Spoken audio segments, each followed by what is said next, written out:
useless, the best. আসসালামু আলাইকুম। এখানে এমএস ওয়ার্ডের একটি ফাইল আমি ওপেন করে নিয়েছি।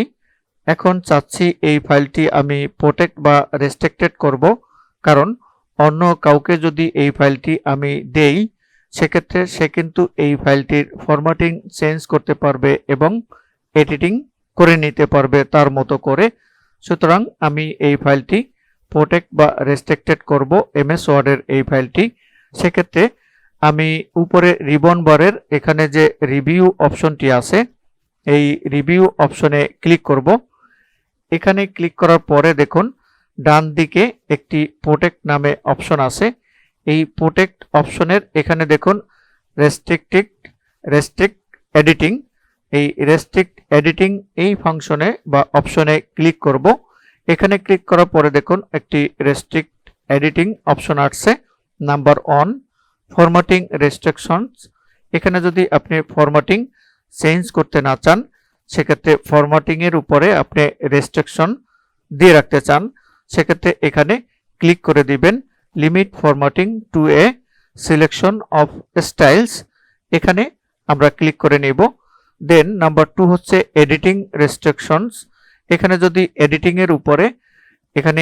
এর উপরে যদি আপনি রেস্ট্রিকশনস দিয়ে রাখতে চান সেক্ষেত্রে আমরা নাম্বার 2 এখানেও ক্লিক করে দিব allow only this type of editing in the document. এখানে ক্লিক করে দিবেন। দেন এখানে নো চেঞ্জেস রিড অনলি থাকবে।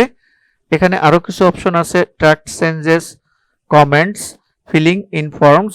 তো আমরা এখানে নো চেঞ্জেস রিড অনলি, শুধুমাত্র পড়তে পারবে আর কোনো কিছু চেঞ্জ করতে পারবে না।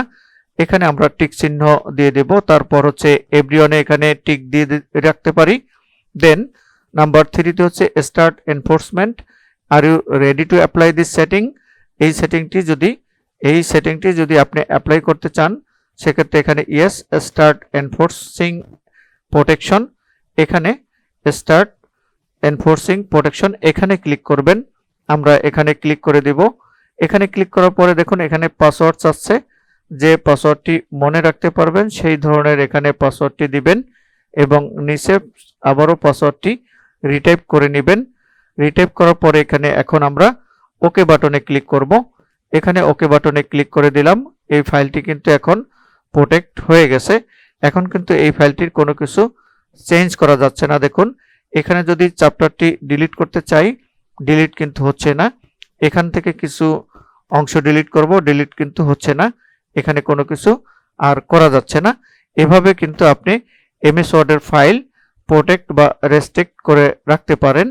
এখন ফাইলটি রেস্ট্রিক্টেড বা প্রোটেক্ট করার পরে আপনি যদি চান না ফাইলটি আমি প্রোটেক্ট করে রাখবো না, আবারও প্রোটেকশন উঠিয়ে নেব, সেক্ষেত্রে আমি কিভাবে প্রোটেকশন উঠাবো?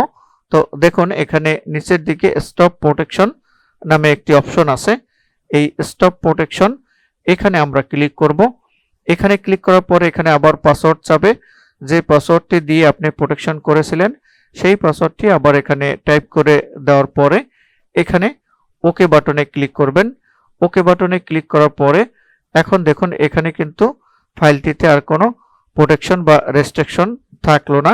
এখানে ক্লিক করলে দেখুন নিচের দিকে নেমে যাবে। এখান থেকে আপনি কিছু অংশ ডিলিটও করতে পারবেন। এখন ইচ্ছা মতো এডিটিং বা ফরম্যাটিংয়ে আবারও কিন্তু আগের মতো চেঞ্জ করে নেওয়া যাবে। এখান থেকে ক্লোজ করে দিলাম। আশা করি বুঝতে পেরেছেন কিভাবে এমএস ওয়ার্ডের ফাইল প্রোটেক্ট বা রেস্ট্রিকশন করে রাখা যায়। ভিডিওটি যদি ভালো লেগে থাকে তাহলে please like, comment and share. এছাড়াও আপনি যদি এই চ্যানেলে নতুন হয়ে থাকেন, এখনও যদি আমার চ্যানেলটি সাবস্ক্রাইব না করে থাকেন এখনই সাবস্ক্রাইব করে নিতে পারেন যাতে পরবর্তী ভিডিওর নোটিফিকেশন অটো পেয়ে যান। আল্লাহ হাফেজ।